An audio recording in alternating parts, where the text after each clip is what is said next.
মেয়েদের ডিমান্ড নিয়ে একটি বড় গল্প তুলে ধরার চেষ্টা করছি, যা সমাজের বাস্তবতা ও মেয়েদের চাহিদার দৃষ্টিকোণ থেকে উঠে আসবে। গল্পের নাম ডিমান্ড। একটা ছোট শহরের নাম সোনালীপুর। সেখানে এক সাধারণ মেয়ে মেহরিন স্কুলে পড়াশোনা করছিল।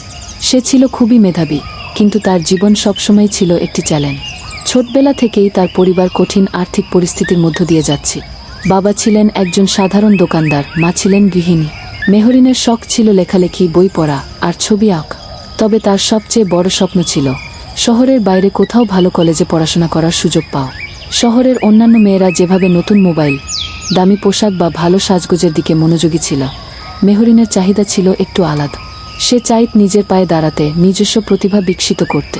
তবে বাস্তবতা তার স্বপ্নের পথকে অনেক কঠিন করে তুলেছে। তার পরিবার এত টাকার মালিক ছিল না যে সে দামি প্রাইভেট স্কুলে ভর্তি হতে পারবে বা বিদেশে পড়াশোনা করতে পারবে। মেহরিনের মায়ের কাছে যখন তাকে সান্ত্বনা দেওয়ার কথা আসে, তখন মা বলতেন, বাবা, তোর স্বপ্ন তো তুই একাই দেখিস, কিন্তু তোর ডিমান্ডও তো একটু বেশি হয়ে গেছে। তুই ভালো পড়াশোনা করবি, কিন্তু আমাদের সামর্থ্য কতটা সে তো ভাবতে হবে। মেহরিন মায়ের কথায় হতাশ হলেও সে জানত যে এই পৃথিবীটা এমন, যেখানে মেয়েরা শুধু তাদের কল্পনা আর স্বপ্নের সাথে বাঁচতে পারে না, তাদের চারপাশের বাস্তবতাও খুব কঠিন। তবে মেহরিন যে মেয়েটি ছিল, তার মধ্যে এক ধরনের দৃঢ়তা ছিল। সে নিজের ডিমান্ডকে বুঝতে শিখেছিল, কিন্তু সেই ডিমান্ডকে কখনো হারিয়ে যেতে দেন। একদিন স্কুলে নতুন শিক্ষিকা এলেন, সাফিয়া ম্যাডাম। তিনি যখন মেহরিনের লেখার স্টাইল দেখলেন, তখন তাকে বললেন, তুমি অনেক ভালো লেখ মেহরি, কেন তুমি তোমার লেখার প্রতি আরও মনোযোগী হও না? তোমার গল্পগুলো অনেক সুন্দর হতে পারে। মেহরিন আনন্দিত হয়ে উঠ। সাফিয়া ম্যাডামের উৎসাহের কারণে মেহরিন নিজের লেখালেখির দিকে আরও বেশি মনোযোগী হল।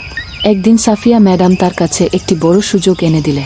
তিনি বললেন, একটি বড় সাহিত্যিক প্রতিযোগিতার আয়োজন করা হচ্ছে, যেখানে প্রথম পুরস্কারটি একটি স্কলারশিপ, যাতে তুমি লেখালেখিতে আরও ভালো করতে পারবে। মেহরিনের চোখে চমক লাগ। এই এক সুযোগ ছিল যে তাকে তার স্বপ্নের কাছাকাছি নিয়ে যেতে পারে। মেহরিন সেই প্রতিযোগিতায় অংশ নিল এবং প্রথম পুরস্কারটি জিত। তার লেখা দেখে অনেকেই মুগ্ধ হয়ে গেল এবং তাকে অনেক জায়গা থেকে নানা ধরনের সুযোগ আসতে লাগ। মেহরিনের পক্ষে সেটা ছিল একেবারে নতুন দিগন্ত, যেখানে সে জানত তার ডিমান্ড শুধু তার মেধার ওপর নির্ভর করে না, বরং তার সাহস, পরিশ্রম এবং সময়ের সঠিক ব্যবহারের ওপরও নির্ভর করে। মেহরিনের গল্প আসলে সমাজে মেয়েদের ডিমান্ডের একটি প্রতিফলন, যেখানে মেয়েরা তাদের নিজস্ব চাহিদা, স্বপ্ন এবং আকাঙ্ক্ষাকে অবজ্ঞা না করে, বরং তাদের সঠিক পথে এগিয়ে যাওয়ার জন্য প্রস্তুত থাকে। কিন্তু তাও সমাজের অনেক জায়গায় মেয়েদের চাহিদাকে গুরুত্ব না দেওয়ার একটা প্রবণতা আছে, যেটা সঠিকভাবে বুঝতে হবে।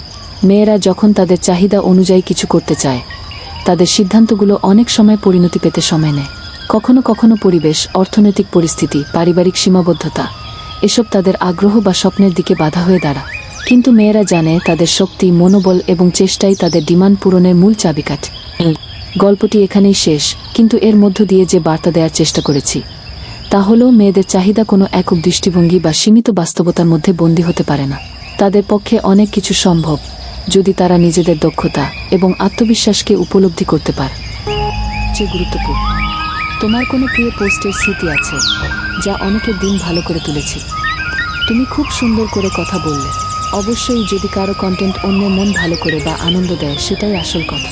কিন্তু তুমি যেহেতু এই ভাইয়ের চ্যানেল বলছো, তুমি কি বিশেষ কোনো ইউটিউব চ্যানেল বা সোশ্যাল মিডিয়া প্রোফাইলের কথা বল?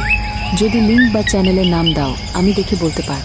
অন্যদের কাজকে সাপোর্ট করা সত্যিই চমৎকার একটি কাজ, কারণ আমরা সবাই একে অপরের সমর্থনের মাধ্যমে এগিয়ে যেতে পারি।